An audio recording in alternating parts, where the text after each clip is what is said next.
Subscribe करें electrical Urdu tutorials channel को और बेल का आइकन दबाइए ताकि आपको मिल सके हमारे अपडेट सबसे पहले। बिस्मिल्लाहिर्रहमानिर्रहीम अस्सलाम वालेकुम। मैं हूं सिकंदर हैदर और आप देख रहे हैं इलेक्ट्रिकल उर्दू ट्यूटोरियल्स चैनल। दोस्तों, आज की वीडियो में हम रूम कूलर की वायरिंग डायग्राम के बारे में बात करेंगे, यानी रूम कूलर की वायरिंग कैसी की जाती है। पाकिस्तान में हमारे साथ दो तरह की रूम कूलर्स आते हैं, जिसमें एक जो होता है उसमें हमारे साथ फैन और रूम कूलर का जो वाटर पंप मोटर है वो होता है। दूसरा टाइप जो आता है उसमें हमारे साथ एक मोटर लगा होता है, जिसमें हमारे साथ दो स्पीड्स होते हैं और वो हमारे साथ ब्लोअर का भी काम करता है और वाटर कूलर का जो पंप मोटर होता है वाटर के लिए वो भी वही सरंजाम देता है। लेकिन आज की वीडियो में हम उस रूम कूलर के बारे में बात नहीं करेंगे, बल्कि हम उसके बारे में बात करेंगे जिसमें फैन अलग होता है और वाटर पंप अलग होता है। और अगर बात की जाए उस टाइप की, तो उसकी वायरिंग भी सेम इसी तरह के है। आप सिर्फ एक साइड हटा दो तो उसकी वायरिंग बन जाएगी।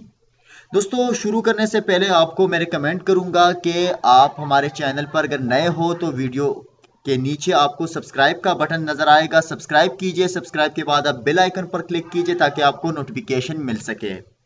दोस्तों, वायरिंग स्टार्ट करने से पहले मैं आपको एक एक मोटर की वायरिंग आपको सिखाऊंगा, यानी पहले फैन की सिखाऊंगा, उसके बाद स्विंग मोटर की, उसी तरह हमारे साथ एक वाटर पंप मोटर है उसके हवाले से। यहाँ पर हमारे साथ मेन सप्लाई 220 आ रही है और इससे हमारे साथ तीन वायर्स आते हैं। एक जो अर्थ वायर है वो, अगर आपका रूम कूलर की बॉडी है वो मेटल की बनी हुई है तो आप उसके साथ लगा लें। अगर वो मेटल से नहीं है, प्लास्टिक की बनी है, तो यहाँ पर आपको मैं रिकमेंड करूँगा कि आप हर एक मोटर को प्रोवाइड कर दीजिए, उसकी बॉडी के साथ अटैच कीजिए तो सेफ्टी हो जाएगी। अब यहाँ पर अर्थ कर दीजिए। अर्थ करने के बाद हमारे साथ आता है न्यूट्रल और पेस। पेस को यहाँ पर मैंने रेड कलर से और न्यूट्रल को मैंने ब्लैक कलर से दिखाया हुआ है। सबसे पहले है यहाँ पर हम आते हैं इस पैन की मोटर में पर। तो पैन की मोटर में हमारे साथ 5 वायर भी हो सकते हैं, 4 भी हो सकते हैं, ज्यादातर 4 होते हैं, जिसमें हमारे साथ दो स्पीड्स के लिए होते हैं। एक हमारे साथ रनिंग होता है, एक स्टार्टिंग होता है।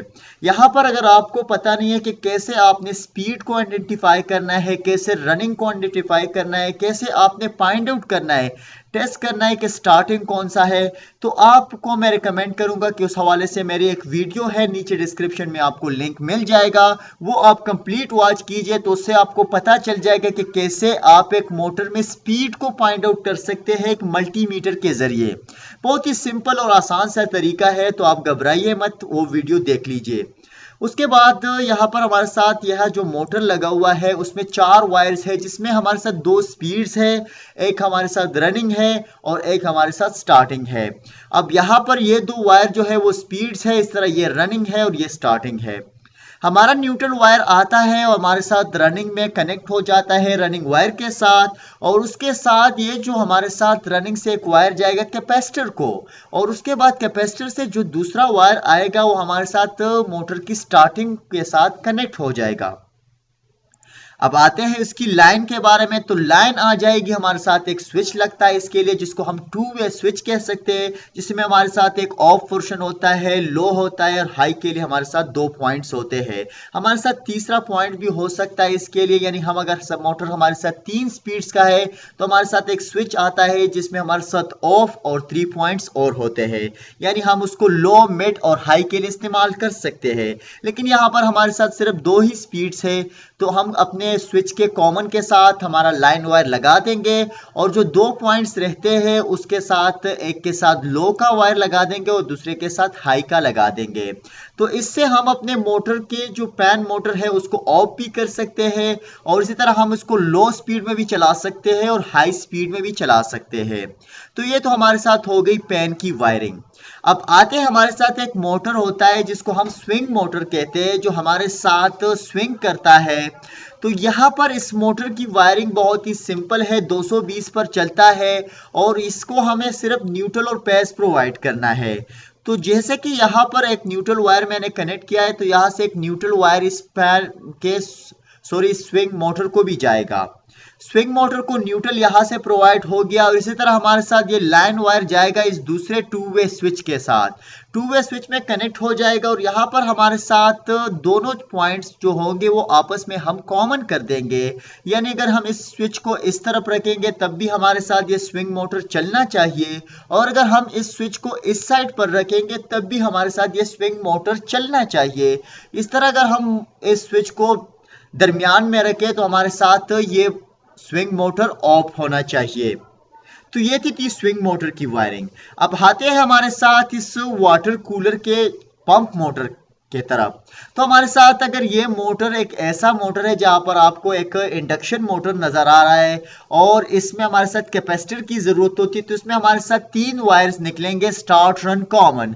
आपने अगर स्टार्ट रन कॉमन को फाइंड आउट करना है तो उस हवाले से ऑलरेडी मैं वीडियो कर चुका हूं, नीचे डिस्क्रिप्शन में आपको लिंक मिल जाएगा, आप उसको कंप्लीट वॉच कीजिए, जिसमें मैंने कंप्रेसर को भी दिखाया हुआ है। कंप्रेसर या सीलिंग फैन हो गया या हमारे साथ एक दूसरा इंडक्शन मोटर हो गया, तो उसमें स्टार्ट रन कॉमन कैसे फाइंड आउट किया जाता है उस हवाले से मैं वीडियो कर चुका हूं। तो बहुत सिंपल तरीका है, अगर आपको पता नहीं है तो आप वीडियो देख सकते हैं। तो यहाँ पर हमारे साथ 3 वायर निकले होंगे जिसमें एक हमारे साथ कॉमन होगा, दूसरा हमारे साथ रनिंग होगा जिसको मैंने यहाँ पर ग्रीन डॉट के साथ दिखाया हुआ है, सॉरी ब्लू डॉट के साथ, और इस तरह एक हमारे साथ स्टार्टिंग होगा। तो आपने करना क्या है कि यहाँ से अगर न्यूट्रल जाएगा तो आपने रनिंग के साथ अटैच करना है। आप कॉमन के साथ भी कर सकते हैं लेकिन मैंने यहाँ रनिंग के साथ लगा दिया है और रनिंग के बाद आपने उसको कैपेसिटर के साथ लगा दिया। कैपेसिटर के बाद हमारे साथ दूसरा वायर जाएगा कैपेसिटर से और हमारे साथ स्टार्टिंग के साथ कनेक्ट हो जाएगा। उसके बाद आते हैं इसकी लाइन के तरफ, तो लाइन यहाँ भी कनेक्टेड है इस स्विच में भी, इस तरह तीसरे स्विच को भी कनेक्टेड हो जाएगा। अब यहाँ पर सिर्फ हमारे साथ कॉमन बचा है तो यहाँ पर हम दोनों पॉइंट को आपस में मिला देंगे। यानी अगर स्विच को इस साइड पर करेंगे तब भी हमारे साथ वाटर पंप का मोटर चलेगा, इस साइड करेंगे तब भी हमारे साथ वाटर पंप का मोटर चलेगा, बीच में रखेंगे तो हमारे साथ ये ऑफ हो जाएगा। अब यहाँ पर आपको मैं बताता चलूं कि हमारे साथ चाइना के कुछ मोटर्स आते हैं जिसमें हमारे साथ किसी भी कैपेसिटर की जरूरत होती नहीं है, तो अगर आप उसका इस्तेमाल करोगे तो वहां पर आपको ये स्टार्ट रन और कैपेसिटर की कोई जरूरत नहीं है। आपके पास सिर्फ आपने उसको न्यूट्रल प्रोवाइड करना है और उसी तरह पेज वायर जो है या लाइन वायर जो है वो आपने स्विच से कंट्रोलेबल बनाना है।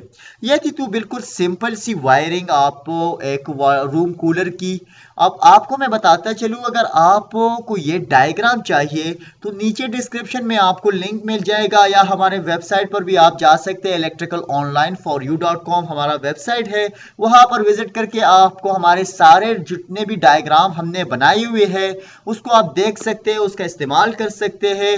लेकिन यहाँ पर आप देख लीजिए कि कॉपीराइटेड है भाई, ऐसा नहीं कि आप किसी और जगह पर वेबसाइट पर डाल दीजिए।